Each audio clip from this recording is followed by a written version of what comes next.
अस्सलाम वालेकुम। मैं हूं अहमद बिलाल महबूब।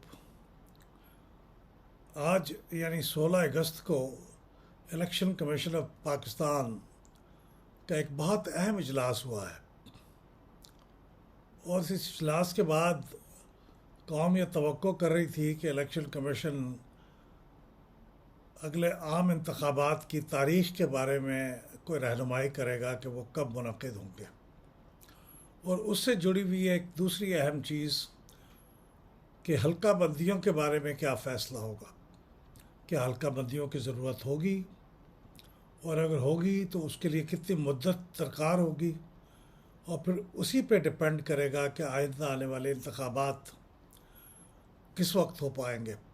इसके बारे में एक बड़ी बेयकीनी और तशवीश की फ़िज़ा कौम के अंदर पाई जाती है, क्योंकि हमारे मुल्क की सियासी फ़िज़ा कुछ ऐसी है, कुछ महाज़ आराई की कैफियत ऐसी है कि उसकी वजह से लोग ये समझते हैं कि कोई ऐसी साजिश ना हो रही हो जिसकी वजह से इंतखाबात को या तो गैर मुअय्यना मुद्दत के लिए मुलतवी कर दिया जाए, या फिर तवील मुद्दत के लिए अगर तारीख़ दी भी जाए तो बड़ी तवील मुद्दत तक के लिए इंतखाबात को मुलतवी कर दिया जाए। तो ये तशवीश लोगों के जहनों में है, जो काफ़ी हद तक वजह है, जस्टिफाइड है। क्योंकि इससे पहले थोड़ा सा पहले जो पंजाब और खैबर पख्तूनख्वा के असम्बलियों के इंतखाबात थे, जो कि 90 रोज़ के अंदर होने चाहिए थे, वो भी नहीं हो पाए थे, और वो भी गैर मुअय्यना मुद्दत यूँ समझिए कि 8-9 महीने के लिए वो मुलतवी हो गए। और अब वो भी बकिया असम्बलियों के साथ इकट्ठे उनके इंतखाबात होने हैं। तो अब 5 असम्बलियों के इंतखाबात होने हैं, कौमी असम्बली, 4 सूबाई असम्बली, और ये कब होंगे इसके बारे में बहुत सी बेयकीनी पाई जाती है। बुनियादी तौर पे मेरे ख़्याल में, मुझे मालूम तो नहीं है कि आज क्या डिस्कशन हुई होगी इलेक्शन कमीशन के अंदर, क्योंकि उसके बारे में कोई एलामिया जारी नहीं किया गया, लेकिन मेरा अंदाज़ा है कि ये बुनियादी तौर पे एक कानूनी और आइनी जो पेचीदगी का हमें सामना है उसके बारे में डिस्कशन हो रही है। और ये वाकई को आसान बात नहीं है। वो इसलिए आसान बात नहीं है कि पाकिस्तान की तारीख़ में पहले कभी ऐसे नहीं हुआ कि एक आइन की जो रिक्वायरमेंट है वो आइन की दूसरी रिक्वायरमेंट के मुकाबले में आके खड़ी हो गई हो, और अब ये चॉइस करना हो कि इन दोनों में से किसका इंतखाब करना है। अब इसके बारे में थोड़ी सी गुफ्तगू कर लेते हैं तज्ज़िया करने की खातिर। ये तो बड़ा वाज़ेह है कि आइन के आर्टिकल 224 के अंदर ये वाज़ेह तौर पे लिखा हुआ है कि जब कोई असम्बली अपनी मुद्दत पूरी करने से पहले डिज़ॉल्व कर दी जाए तो उसका 90 दिन के अंदर इंतखाब होना होगा। ये लाजमी बात है। उसकी मुद्दत का तयन आइन ने कर दिया है, और ये हमारे यहाँ अब इस वक्त जो केस है वो यही है। असम्बलियों की मुद्दत पूरी हो जाती तो 60 दिन में इलेक्शन हो जाते, लेकिन ये सूरत हाल नहीं है। कौमी असम्बली को भी चंद दिन पहले डिज़ॉल्व किया गया, सिंध असम्बली को भी और बलूचिस्तान असम्बली को भी, और इससे पहले पंजाब और खैबर पख्तूनख्वा की असम्बलियाँ तो डिज़ॉल्व हो ही चुकी हैं। अब सवाल ये पैदा होता है कि 90 दिन के अंदर इंतखाबात कराने की जो दस्तूरी आइनी रिक्वायरमेंट है उसके मुकाबले में प्रॉब्लम क्या है। उसके मुकाबले में एक ऐसी प्रॉब्लम है जिसकी इंटरप्रिटेशन की ज़रूरत है।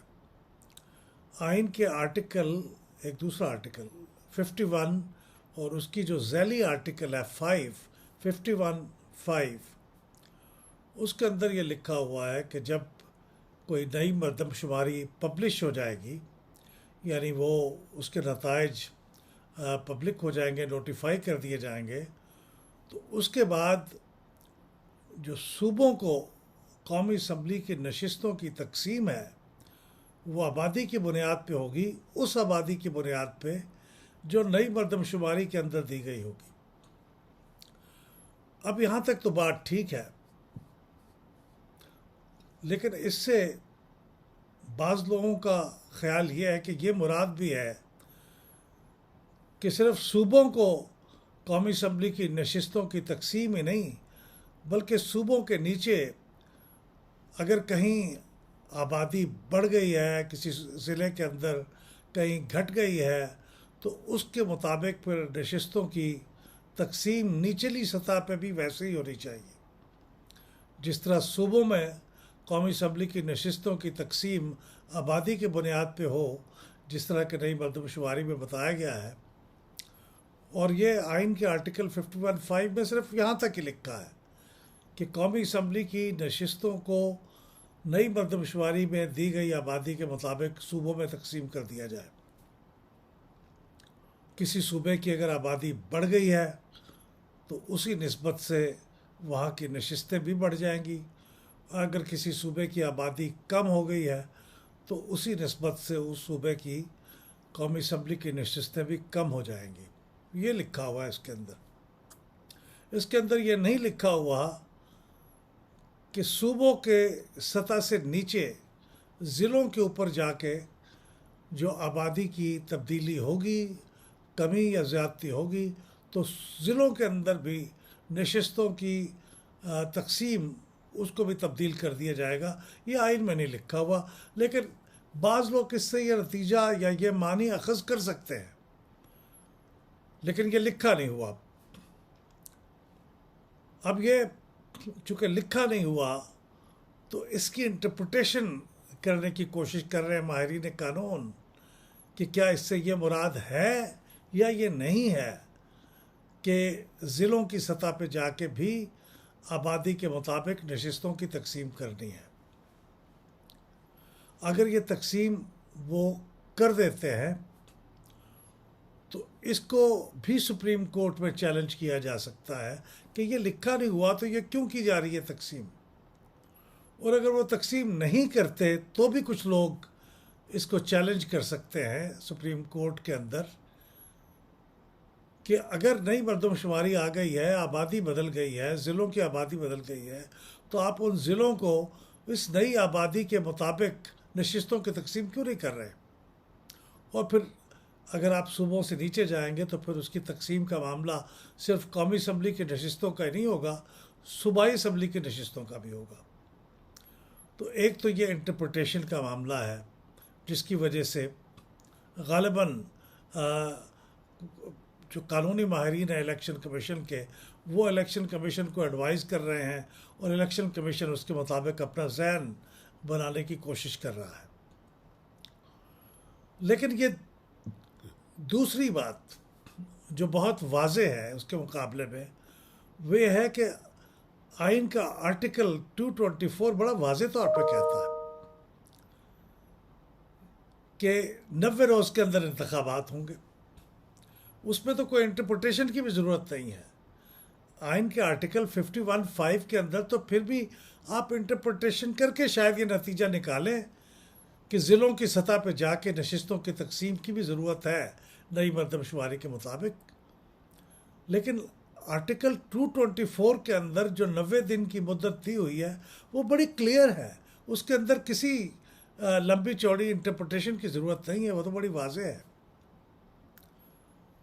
तो अब सवाल ये पैदा होता है कि एक तरफ आइन का एक ऐसा आर्टिकल है 224 जो बड़ा वाज़ेह है, और दूसरी तरफ आइन का एक ऐसा आर्टिकल है जिसमें से ये माने कुछ लोग शायद ये निकाल रहे हैं।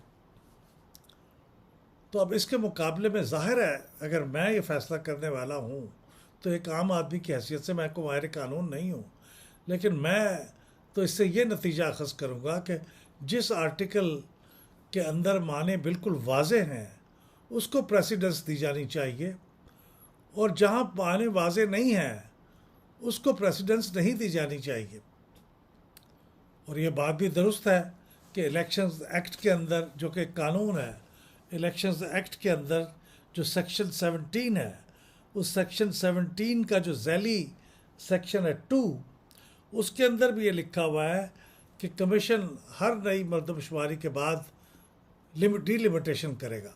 यानी उसमें ये नहीं है, उसमें लिखा था कमीशन शैल delimit constituencies after every census.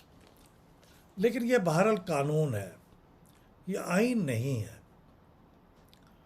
और आइन के अंदर जो रिक्वायरमेंट है 90 दिन की, उसको फौकियत हासिल है। ये कानून में तो लिखा हुआ है कि हर उसके बाद डिलिमिटेशन की जाएगी।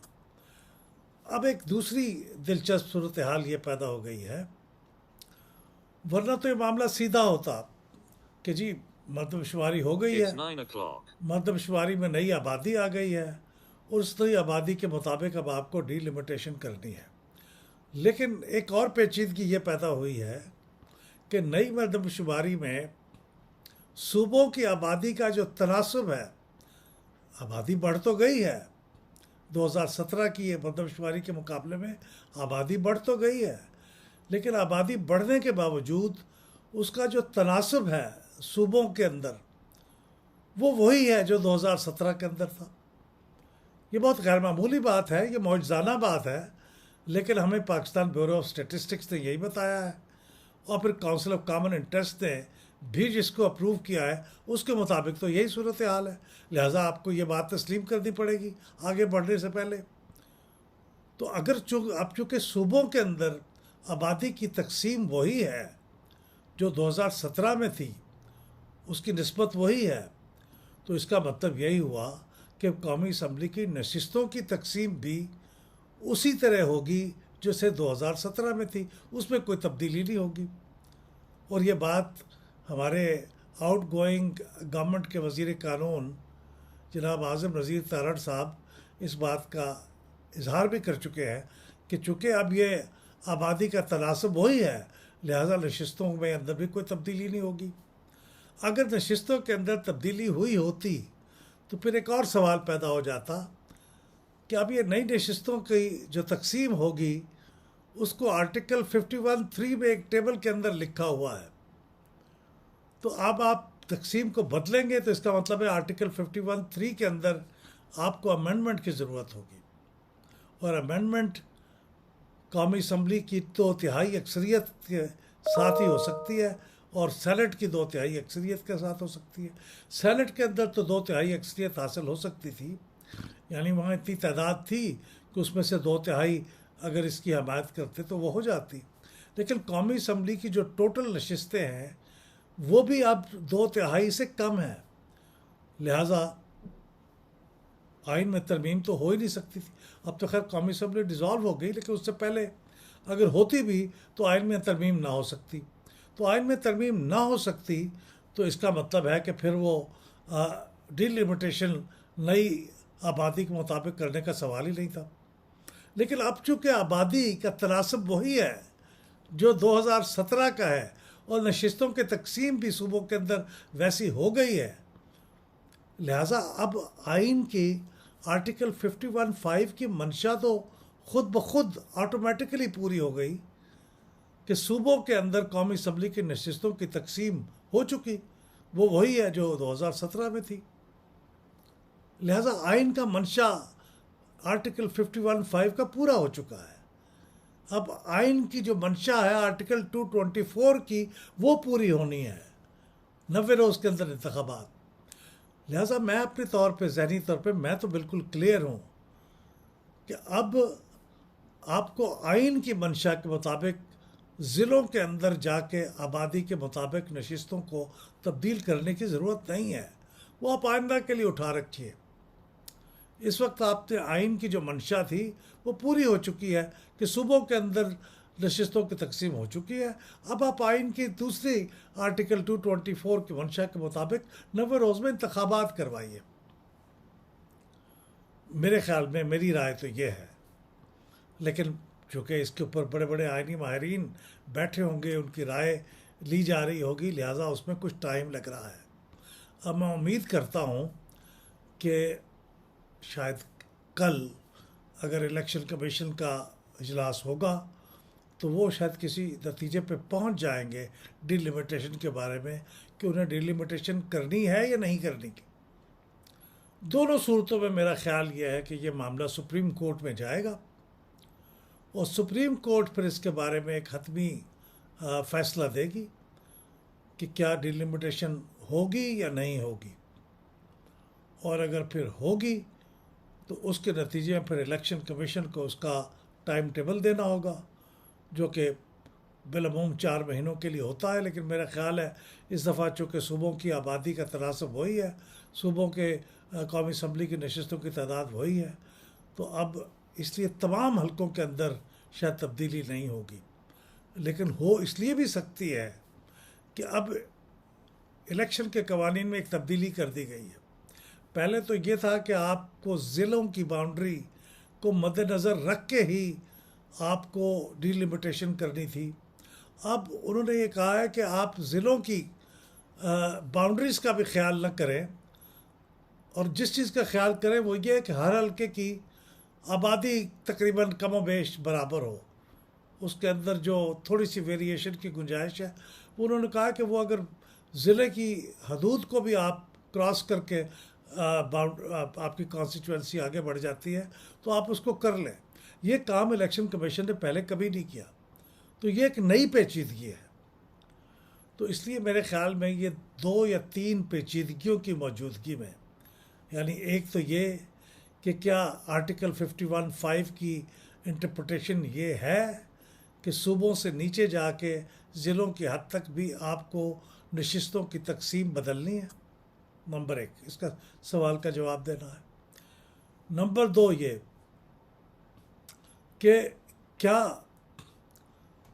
आइन की जो मंशा 224 में है और आर्टिकल 51(5) में है, इन दोनों के अंदर फौकियत किसी को हासिल है।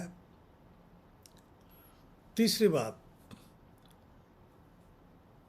वो ये कि क्या ये जो नए कानून के मुताबिक अब हल्का बंदियाँ करने के लिए कानून बना दिया गया है, क्या वो आइन की जो मंशा है 224 की उसको कन्फर्म करे, उसके तहत उसको फ़िलहाल मुलतवी रखा जाए या उसके ऊपर भी अमल किया जाए।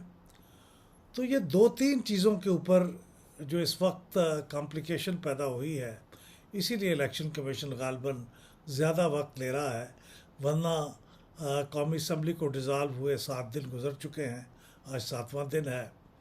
और इसके बाद बलूचिस्तान की असम्बली भी डिज़ाल्व हो चुकी है, सिंध की असम्बली भी डिज़ाल्व हो चुकी है। मरकज़ में यानी फेडरेशन में तो केयर टेकर प्राइम मिनिस्टर साहब भी हल्फ उठा चुके हैं। सिंध के अंदर केयर टेकर चीफ मिनिस्टर का इंतखाब हो चुका है, हल्फ उठा लेंगे एक आध दिन में। बलूचिस्तान में एक आध दिन में केयर टेकर चीफ मिनिस्टर का फ़ैसला हो जाएगा।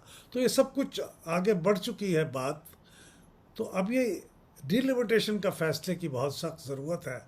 तो मैं उम्मीद करता हूँ कि कल जब इलेक्शन कमीशन का इजलास होगा तो उस वक्त तक वो अपने कानूनी माहिरीन से तमाम चीज़ें सुनने के बाद वो किसी नतीजे पे पहुंच चुके होंगे, अपना माइंड अप्लाई कर चुके होंगे, और कल दिन के आखिर पे हमें इलेक्शन कमीशन की तरफ से कोई ऐलान सुनने को मिलेगा कि डिलिमिटेशन होगी, कहाँ कहाँ होगी, यानी किस सतह पे होगी और उसके लिए कितना वक्त दरकार होगा, और उसी से फिर आप अंदाज़ा लगा लेंगे कि इंतखाबात के लिए कितनी मुद्दत दरकार होगी।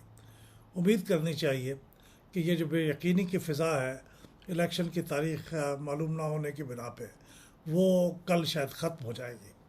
बहुत शुक्रिया।